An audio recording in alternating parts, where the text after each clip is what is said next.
శుభ పరిణామాలని కూడా నేను మనవి చేస్తా ఉన్నాను అధ్యక్ష. అదే సందర్భంలో నేను ఒక వాల్మీకి బోయ సామాజిక వర్గానం నుంచి వచ్చిన వ్యక్తిని అధ్యక్ష. దాదాపు 6 దశాబ్దాల కాలంగా ఆంధ్రప్రదేశ్ రాష్ట్రంలో ప్రాంతీయ విభేదాలను తొలగించి వాల్మీకులను ఎస్టీ జాబితాలో చేర్చాలని ప్రగాఢమైన కోరికతో అనేక రూపాల్లో ఉద్యమాలు చేశారు అధ్యక్ష. మరి గత ప్రభుత్వం చంద్రబాబు నాయుడు గారి నాయకత్వంలో 2017 డిసెంబర్ 2వ తేదీన ఇదే అసెంబ్లీ సాక్షిగా ఒక తీర్మానాన్ని చేసి భారతదేశంలో ఉండే మరి అత్యంత ప్రాచీన ఆటవిక తెగల్లో వాల్మీకి బోయలు కూడా ఒకరు.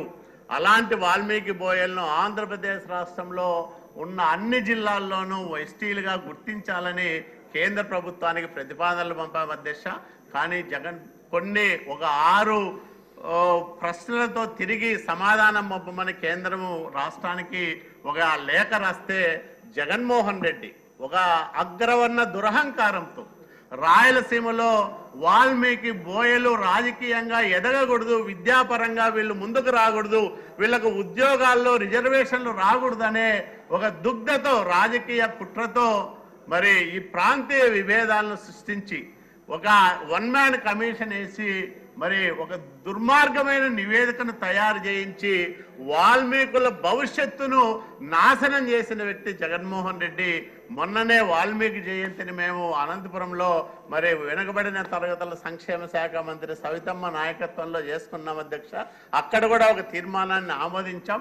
మళ్ళా చంద్రబాబు నాయుడు గారు ముఖ్యమంత్రి అయ్యారు, కేంద్రంలో ఎన్డీఏ ప్రభుత్వం ఉంది, మళ్ళా ఈ ఆంధ్రప్రదేశ్ రాష్ట్రంలో వాల్మీకి బోయలకు మంచి రోజులు వచ్చాయని బలంగా నమ్ముతా ఉన్నారు.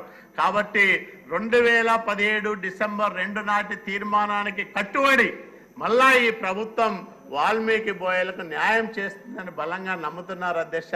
కాబట్టి ఆ రకమైన చర్యలకు మరి ఈ ఎన్డీఏ ప్రభుత్వం ఉపక్రమించాలని కూడా ఈ సందర్భంగా నేను మనవి చేస్తా ఉన్నా అధ్యక్ష.